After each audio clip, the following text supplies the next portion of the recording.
There's this thing with gloves, right? They're magical. People put them on and nothing can penetrate them, right? Gloves are magical.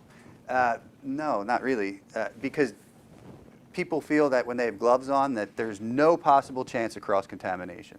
No matter what they touch, they got gloves on, they're cool, right? Has anyone ever heard of glove juice? It's a real thing, right? I'm not making this up, am I? Okay. Glove juice is you're putting your hands in a glove that's dark and damp. So what do you think could grow in there? Everything, right? And then what happens if they nick it? And then a little bit of that fun glove juice goes wherever. Glove juice is just a bunch of bad stuff that you don't want to have anything to do with. One line of distinction is that hand sanitizer is for hands, right?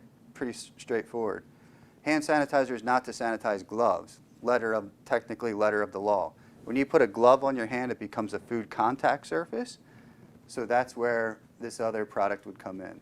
Alcohol-based sanitizer has no quat in it, and that's what you'd use to sanitize the outsides of the glove.